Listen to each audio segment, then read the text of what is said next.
ആ പ്രധാനമന്ത്രിയോടൊപ്പം ശോഭാ സുരേന്ദ്രൻ ഇരുന്ന ഫോട്ടോ ചില മാധ്യമങ്ങൾക്ക് അരോചകമായി. അവർ അത് കവർ ചെയ്തില്ല. അതിനുശേഷം കാർഷിക വകുപ്പ് മന്ത്രി, ഇന്ത്യയുടെ നമ്പർ 1 നേതാക്കന്മാരിൽ ഒരാളായിട്ടുള്ള ശിവരാജ് സിംഗ് ചൗഹാൻ 15 വർഷക്കാലത്തിലധികം മുഖ്യമന്ത്രിയായി ആ നാടിനെ ഭരിച്ച, പിന്നീട് ഏറ്റവും കൂടുതൽ കർഷകർക്കിടയിൽ വളരെയധികം പദ്ധതികൾ ആവിഷ്കരിച്ചുകൊണ്ട് മുന്നോട്ട് പോകുന്ന ഒരു വ്യക്തി, കാർഷിക വകുപ്പ് മന്ത്രി തന്നെ നേരിട്ട് ഒരു പഞ്ചായത്തിൽ, കണ്ണാടി പഞ്ചായത്തിൽ പരിപാടിയിലേക്ക് എത്തി, പാലക്കാട് മണ്ഡലത്തിൽ. ആ പരിപാടിയിൽ മാധ്യമപ്രവർത്തകർ, ഒരു വിഭാഗം വരുന്ന മാധ്യമപ്രവർത്തകർ, അദ്ദേഹം നട്ടുച്ചയ്ക്ക് പൊരിവെയിലിനെ വകവെക്കാതെ പാടശേഖരത്തിലെ കർഷകർക്കിടയിലേക്ക് ഇറങ്ങി. കർഷകർ അദ്ദേഹത്തിനോട് എന്തെല്ലാമാണ് പറഞ്ഞത്? കേരളത്തിലെ മാധ്യമങ്ങൾ, ചില മാധ്യമങ്ങൾ റിപ്പോർട്ട് ചെയ്തോ? അദ്ദേഹം ആ കർഷകർക്ക് കൊടുത്ത മറുപടി എന്തായിരുന്നു?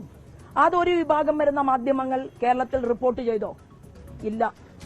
അതിനെ തുടർന്ന് ആ പരിപാടിക്കും ശേഷം ഈ കേരളത്തിൽ ഇത്രയേറെ കർഷക ആത്മഹത്യകൾ നടന്നതിന് ശേഷം കേരളത്തിലേക്ക് 3 ദിവസം കൊണ്ട് ഇവിടത്തെ നെല്ലിന് പണം കേന്ദ്ര ഗവൺമെന്റ് കൊടുക്കുന്നുണ്ടെന്നും, എന്തുകൊണ്ടാണ് കേരളത്തിൽ മാത്രം ഇങ്ങനെ 3 മാസവും 2.5 മാസവും കഴിഞ്ഞ് നിങ്ങളുടെ നെല്ല് ഈ ഗവൺമെന്റ് വാങ്ങുന്നത്?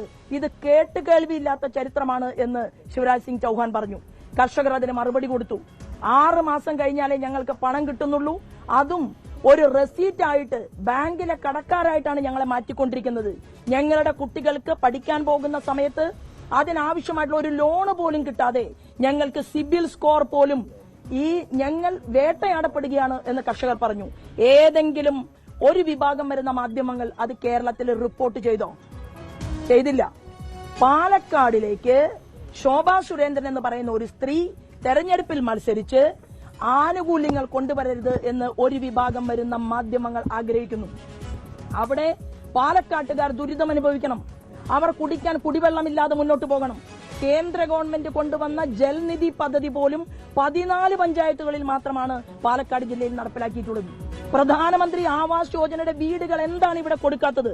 റൂറൽ ഡെവലപ്മെന്റ് മിനിസ്റ്ററുമായി ഞാൻ സംസാരിക്കുന്നുണ്ട് എന്ന് ശിവരാജ് സിംഗ് ചൗഹാൻ അദ്ദേഹം പത്രസമ്മേളനത്തിലൂടെ പറഞ്ഞു.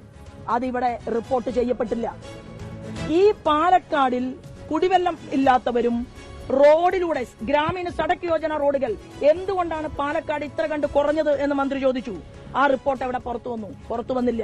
ആ മന്ത്രിയുടെ പരിപാടിക്ക് ശേഷം അവിടെ ഒരു ഭീകരവാദികളുടെ ഹബ്ബാക്കി പാലക്കാടിനെ ചിലർ മാറ്റിയിരിക്കുകയാണ്. ജമാഅത്ത് ഇസ്ലാമി നേതൃത്വം നൽകുന്ന ഒരു മീഡിയ, ജമാഅത്ത് ഇസ്ലാമിയുടെ, എനിക്ക് ഇതേ പോളിംഗ് സ്റ്റേഷനിൽ ആണ് വോട്ട്.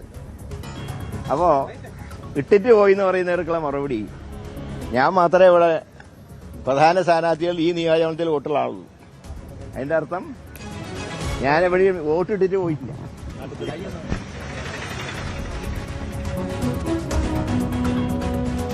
യെസ്, എന്തായാലും പ്രധാനമായും വോട്ട് ചെയ്തവരുടെയൊക്കെ പ്രതികരണമാണ് കേട്ടത്. ഫാത്തിമ തെഹ്ലി പറയുന്നത് പോലെ രാവിലെ തിരക്ക് UDF അനുകൂലമാണ് എന്ന് പറയുന്നു. വി അരുൺ തിരുവനന്തപുരത്ത് നിന്നുണ്ട്. അരുൺ, പോളിംഗ് സ്റ്റേഷനുകളിലെ മുന്നിലെ വലിയ തിരക്ക് ഉയർന്ന പോളിംഗ് ശതമാനത്തിൻ്റെ സൂചനയാവാം.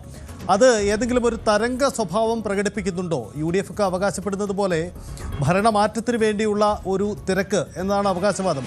അങ്ങനെ ഒരു തരംഗ സ്വഭാവം, അത്തരം എന്തെങ്കിലും സൂചന ഈ 2 മണിക്കൂറിൽ നമുക്ക് പറയാനുണ്ടോ അരുൺ? സ്ഥലത്ത് പൊതുവിൽ തിരക്കുണ്ട്. പക്ഷേ എല്ലായിടത്തും ആ തിരക്കുണ്ടെന്ന് പറയാനും കഴിയില്ല. നേരത്തെ കൂടുതൽ വോട്ടിംഗ് പെർസെന്റേജ് വർദ്ധിച്ചാൽ അത് ഇടതുമുന്നണിക്ക് അനുകൂലമാകുമെന്നൊക്കെ നേരത്തെ ഒരു കണക്കുണ്ട്. പക്ഷേ കഴിഞ്ഞ തെരഞ്ഞെടുപ്പുകളിലൊക്കെ അത്തരം കണക്കുകൾ ആർക്കും. കൂടുതൽ വാർത്തകൾക്ക് News 18 Keralam YouTube channel subscribe ചെയ്യുക.